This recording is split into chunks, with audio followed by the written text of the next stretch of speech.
Catherine from Weight Loss for Goddesses, and it is day 4 of our 5-day challenge.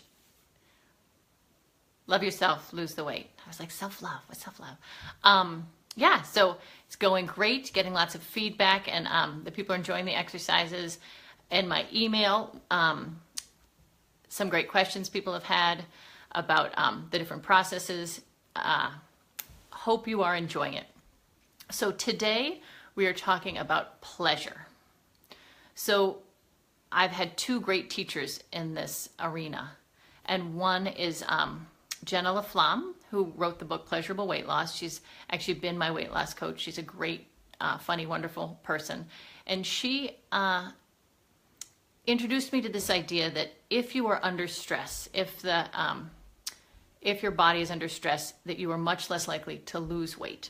So if you are feeling disappointed with yourself, if you're feeling self-loathing, all of those feelings cause stress, which cause a release in different hormones that don't allow you to release the weight.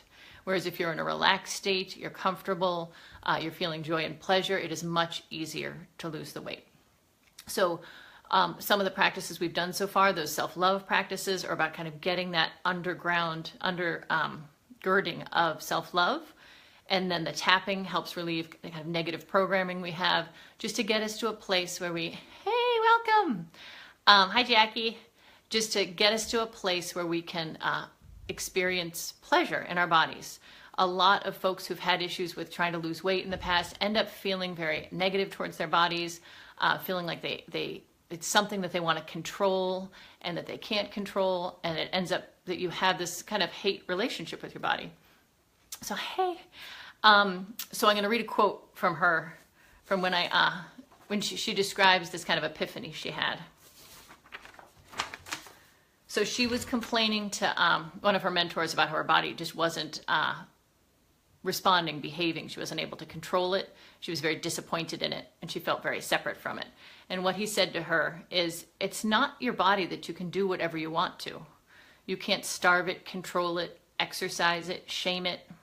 Actually, it's not yours to abuse. She doesn't belong to you. She belongs to life. She belongs to the planet. And you are her guardian. You have a responsibility and a privilege to care for her in this lifetime. Your body is an animal. It is a she, and it is your privilege to care for her. And that you have a relationship with her that has been honed by thousands and thousands of years of evolution, where her knowledge, her knowing, is more powerful than anything the brain knows, anything these books we read or these blogs or these diet, anything external you can get. Your body actually knows. And that if you trust your body, listen to your body, give her what she wants, be guided by pleasure as opposed to punish her with pain, you will have a much more positive, easy, successful weight loss. Cool, right? So I love this idea. And when I first was introduced to it, part of what we worked on was like, what animal is your body? Is it a horse? Is it a tiger? Is it a different thing at different times? But there's something about that shifting your awareness of your body as an animal, as a she, and as a body that it is your job and privilege to take care of as you would an animal you loved. It gives you just that little bit of distance, and that little, that almost makes it a lot easier to bestow a lot of love and caring on your body. So that would be the first kind of brain shift I'd love you to play with. Just your body is an animal and she is a she, and to kind of reset how you think, like, what would she like right now? What kind of food would she like? What kind of exercise would she like? And instead of, a lot of people have this experience of like this animal that they have beaten and they have starved and they have ignored and they have treated badly. That how can you make amends? What can you do to take care of your animal? And, in this culture, so much of how we take care of ourselves and give ourselves pleasure is food. Like gorging on some naughty food is how, at least in my family growing up, it was like, yay, it's a holiday, let's eat a lot of chocolate, and not that that's even bad, but just let's eat till we get sick, because that's how we celebrate. And really, if you think of doing that to a creature you were caring for, it would be really kind of cruel and irresponsible to be like, here, horse, have a whole bucket of Oreos. That it's Getting some likes on that. Yes, we don't want to feed our beloved animal body foods that are bad, foods that make them feel sick, foods that inhibit their ability to move. So it's a really great shift. So I recommend that you kind of just try that, look at that, feel that out. And again, another premise of this idea of pleasurable weight loss is that your weight gain is actually your animal body trying to tell you something, trying to give you a message. You know, you've been ignoring her, you've been neglecting her, you've been pushing her too much, you haven't been listening to her, and she's trying to communicate with you in all these subtle ways, and you are not responding. So then she gains weight. She eats, you know, just to, so if you, it's really it's another interesting shift is if you think, this weight I have, there's a reason for it. You know, there's something going on. You know, is it protection? Do I feel safer if I have weight? Is it just that my body's trying to show me that I need to shift what I'm doing, and the only way that she has to do that is by putting on the pounds, so it's harder to ignore? So that's another just really interesting piece of this that can really shift how you feel about the whole self-care and self-love. So I'd love you to explore that. I'd love to hear more about that, what your experience is with that, what kind of animal you feel like you are. You know, just kind of give it a feel. And if you take that little distance next time, you know, like, what would she like to eat? What would she like to do? And even, you know, make amends. Like, I'm so sorry for all the ways that I've mistreated you. And what can I do today? What would you like to do, body? And just listen. And part of, like I was saying before, the self-love practices and the tapping practices, those, if you continue to do those and build, they really give you a, you know, kind of a highway where you're able to communicate with your body more than maybe you have been in the past. So that's a really fun and powerful tool I'd like to give you, and just shift, mind shift. And then the other piece of this is pleasure, you know, that what gives you pleasure. And that Jennifer Posada is another wonderful teacher of mine, and one of our homework assignments was to do a pleasure journal. Excuse me, and it wasn't a gratitude journal. I know a lot of people do that. That's great if that's something you do. It's really powerful. It's shown to increase people's joy and decrease depression. It's a wonderful thing. Her take on it, which kind of resonated for me, was that sometimes when you're doing the gratitude journal, it's like, I shouldn't complain. Like, I have legs, I have teeth, I have a house, you know, that a lot of it is like, oh, I should be grateful. It's kind of the, if you're in a certain mood, can be where it goes. It can feel a little, it just can feel a little heavy sometimes. So the pleasure journal is really fun because it's 3 things that you write these down in a journal right by your bed before you go to bed that brought you pleasure that day. And it's a way kind of awakening that connection with your body and what actually does your body like. And I was struck by how simple the things were. You know, it was like petting my dog's ears, like, was one of the high points of my day. Like, who would have thought?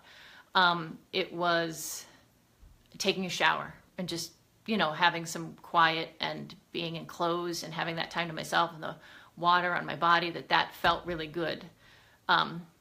Drinking a cup of tea in the morning as the birds were starting to wake up. You know, whatever, I think it ends up that what brings you deep pleasure may be more simple than you thought it was.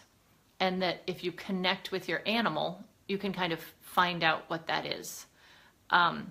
So pleasure journal, 3 things, just 3 things that brought you pleasure. And what's so great about doing the pleasure journal is that you actually then create more of those moments because you're like, hey, I really like doing that. I'm going to do that again. Come here, dog. I'm going to pet your ears again. You know, like, and then you kind of notice the pleasure, and it quickly and dramatically amps up that pleasure in your life, and has that be a goal instead of just kind of rocketing through life and getting things done. And thinking of I was just watching a travel show with my husband about Puerto Rico, and it was saying, and we had just been, and we were just looking to see, and it was saying how they love to party, they love to be out late, they love to dance, they love to drink. It was all these things that everyone was having so much fun, and it looked so, you know, it was all these colors, and it was like 2 a.m, they're all dancing in the street.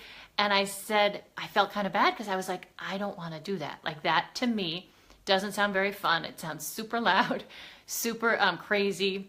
I would want to be in bed. You know, we visited New Orleans once, and we missed all the nighttime insanity. We'd be up in the morning and just see him like sweeping all the vomit and bottles off the street, you know, but we love New Orleans, but our experience was very different than other people because the things that bring us joy are much smaller, much quieter, which is, you know, great. It's fine. So I said like, I don't want to do those things. And he was like, I don't either. Sorry. You know, like just that what brings us joy and pleasure might not be what brings everybody else joy and pleasure, might not be what the people in your family or at work, what's bringing them joy and pleasure. And that's another thing that's great about this exercise is that in some ways it allows you to capture that and then increase it, and it's all about you and what makes you happy. So those are the two kind of looking at weight loss and self-love from pleasure, increasing pleasure in your life. So I hope that was helpful. I hope that resonated for you. I have, so I've given you homework so far. I don't want to overwhelm you with homework, but these things are really powerful. And I feel like if you just try them in these 5 days, you can really make a shift, and then you can kind of see which ones you want to continue forward with. So the first day homework, we're still doing looking in that mirror for 2 minutes and saying I love you and saying wonderful things about ourselves while we stare at ourselves in the mirror. It gets kind of almost funny where you almost forget where you start and end. It's kind of, if you get in really close, it's very transformative. So you're looking in the mirror, you've got your Post-its up that say, I love you, this is on my altar behind me, or things like you're so beautiful. It's backwards for you, isn't it? Well, that's what it says. And you're also going to be doing this pleasure journal. So before you go to bed at night, you're going to write down 3 things that bring you pleasure. You can even write on a Post-it. I know Elizabeth Gilbert does something where she writes maybe a joyful thing that happened each day and puts it in a jar. And at the end of the year, you go back and look through those. So that might be something fun. And now I'm trying to remember what the day 2's homework was. Oh, well, it's good, whatever it is. The meditation, the 5-minute metta, loving kindness meditation.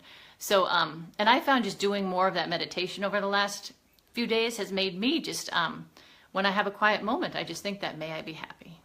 May I be peaceful. May I live with ease. And I usually end up taking a breath like that just because it calms me right down. So talking to yourself in the mirror, lots of eye contact, extra credit for naked, doing the metta meditation, 5-minute audio that I downloaded, so you can do that anywhere. You can do that in the car before you go into work. You can do that at night before you go to bed. And the 3 things on your pleasure journal or in your pleasure bowl or on anything, Post-it, piece of random paper. Just let those things kind of expand and grow in your life.